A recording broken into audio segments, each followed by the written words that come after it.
Steve Palumbo with another Redcon 1 RxMuscle nostalgia rant.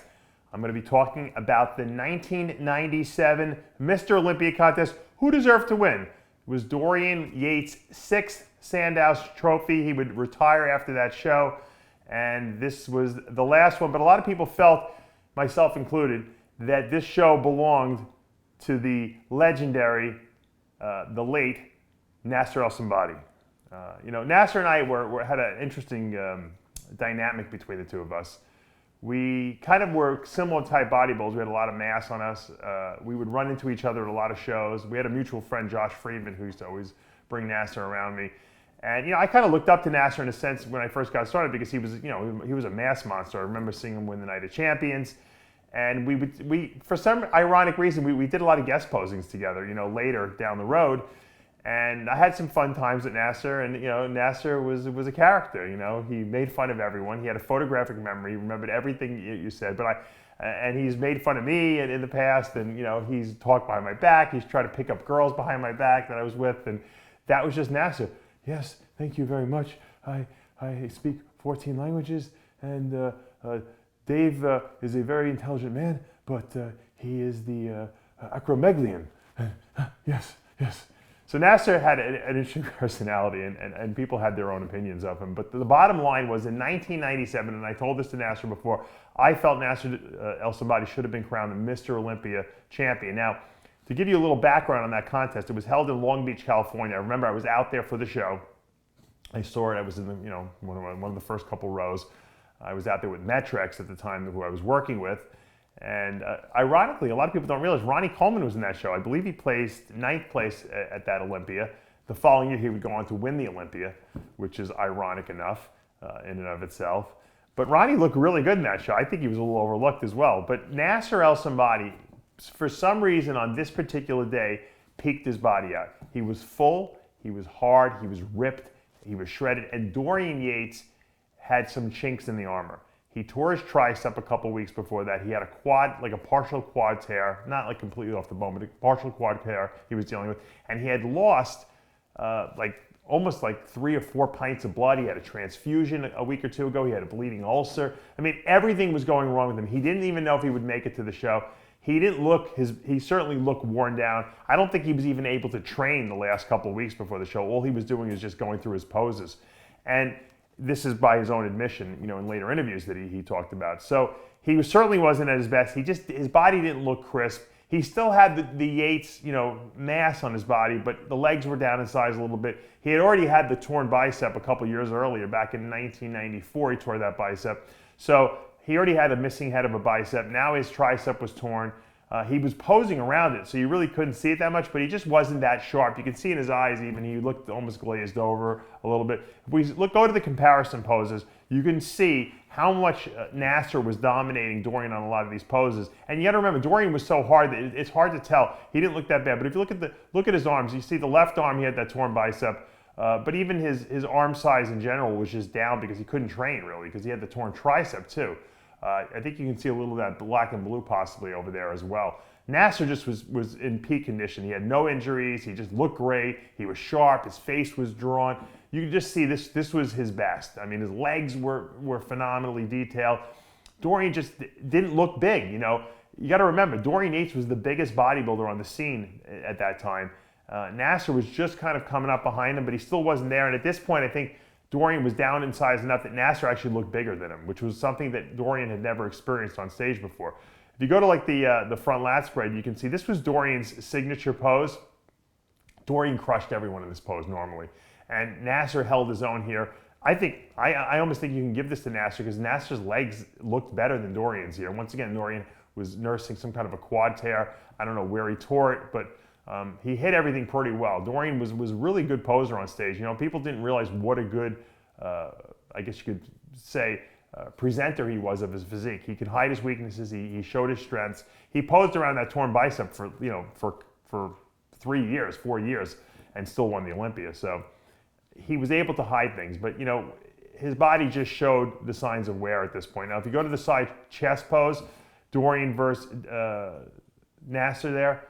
It's not a great pose right there because the angle's kind of weird, But Dorian used to dominate this pose, and you can see even Dorian's pecs are down in size a little bit there. Nasser just, just even the side leg of Nasser is better than Dorian's. And usually, Dorian had like all kinds of crazy fibery stuff going on because his conditioning was always so crisp. But look at Dorian's face. You can see he was suffering there. Usually he had that drawn face and he was so laser focused, and he just wasn't at his best here. Obviously, Dorian hiding the left side where he had all the injuries on. He was posing from the right. If you go to the back pose, which was, Dorian used to slam the door on Nasser from the back. That's where Nasser always lost the shows against Dorian. He couldn't hold his own. This is not a great pose because I think they're in mid. Nasser's not quite flexing his glutes out as much as they were striated on stage. They were crazy at the show. But even here, you can see Nasser is holding his own against Dorian, who normally is just insane from the back. Dorian's glutes really weren't crazy striated here.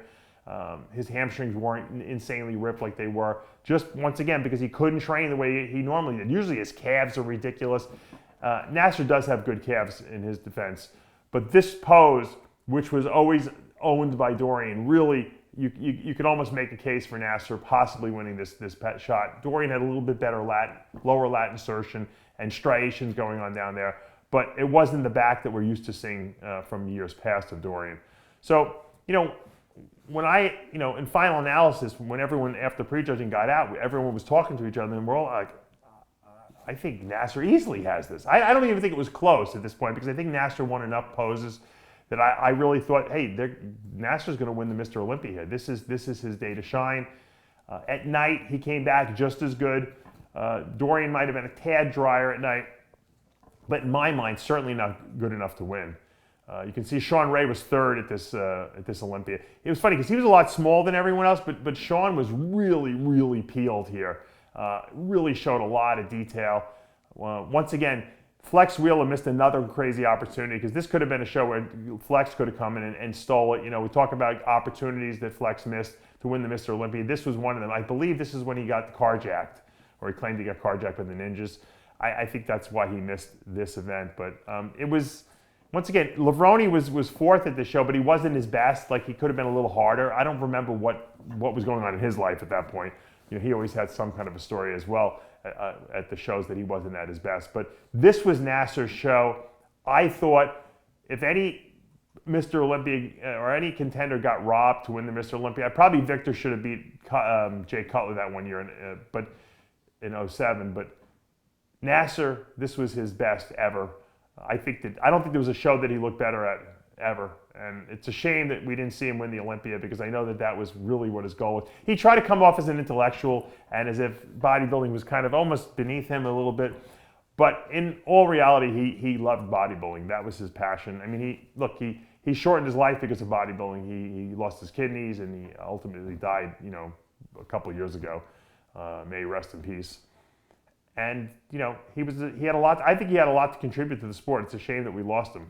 But this was his best, and I think Dorian would even, if I get him on the show, I'm going to ask him the question. But I think that Dorian would agree that Nasser probably was better than him at the '97 Olympia, and that's sometimes what happens. When Mr. Olympia is so dominant so many years in a row, the judges tend to give him the nod, so to speak.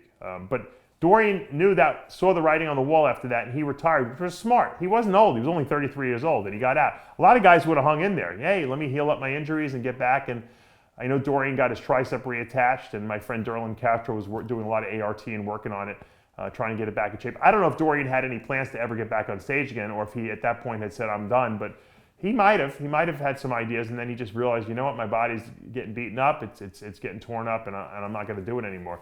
Nasser, unfortunately, just never was able to really, I shouldn't say that. In '98, Nasser was probably, might even better at '97, but Ronnie Coleman raised his game so high up in '98, from '97 to '98, and then Flex Wheeler came back on the scene, also looking enormous.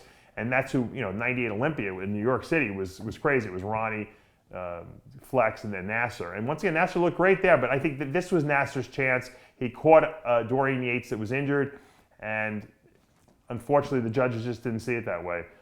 But I like to do these historical, profiles, and because I remember this from my past. This was my heyday. This is when I was coming up, and I loved bodybuilding, and because I was competing, and And I was so excited to analyze all these Olympias and see who I thought I could beat, not beat, and all that stuff. Because that's what you do.